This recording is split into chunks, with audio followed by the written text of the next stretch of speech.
मित्रांनो, ही आपली पेरूची बाग आहे आणि सध्या 9 महिने पूर्ण झालेत. हा म्हणजे 10वा महिना चालू आहे सध्या हा.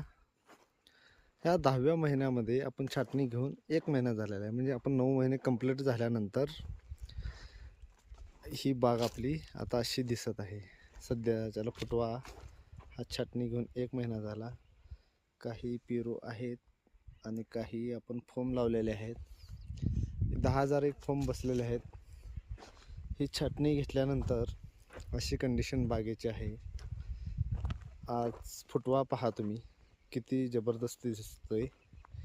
या फुटव्यामध्ये आपणास एका काडीस 4 फुटवा असे सांगतात, पण हे पहा आपले एका काडीस 8, 7, 6 कमीत कमी 5 ते 6 फुटवे आपल्या एका काडीला निघालेले आहेत. असे एका झाडाला नाही, प्रत्येक झाडाला दिसत आहेत. हे बघा 1, 2, हे बघा नीट पहा 1, 2, 3, 4, 5, 6, 7 आणि हे 8 फुटवे आपल्या एका काडीला निघालेले आहेत.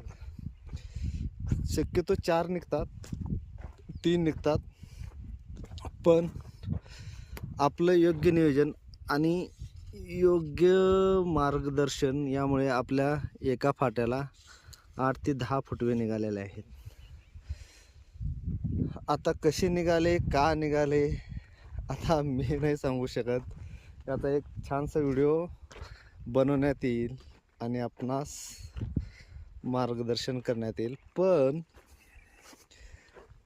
या बागेवर आपण रासायनिक काहीही वापरलं नाही. फक्त एक बेसल डोस टाकलेला आहे. बाकी सर्व हे जैविक केलेलं आहे. हे बघा, जैविकमुळे काय होतं, बागेवरचा ताण कमी येतो आणि फळ हे उत्कृष्ट येतं.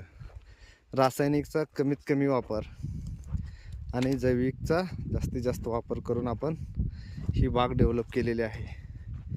सध्या तरी आपल्या बागेवर कोणताच रोग नाही, पण एक रोग आपल्याला आढळून आलेला आहे, तो म्हणजे खोड अळी. आता याला खोड अळी म्हणतात, कोण दुसरे नाव देतात, पण खोड पोखरणारी अळी आपण म्हणू शकतो. याचा इलाज हे तुम्हाला बाटलीमध्ये पेट्रोल दिसतंय आहे का नाही, या बाटलीमध्ये पेट्रोल घेतलेलं आहे मी. रासायनिक इलाज झाला असता, याला क्लोरो सोडून आपण याचा इलाज केला असता, अजून काही जैविक रासायनिक, पण हे थोडंसं दुर्लक्ष झाल्यामुळं 1 महिनाभर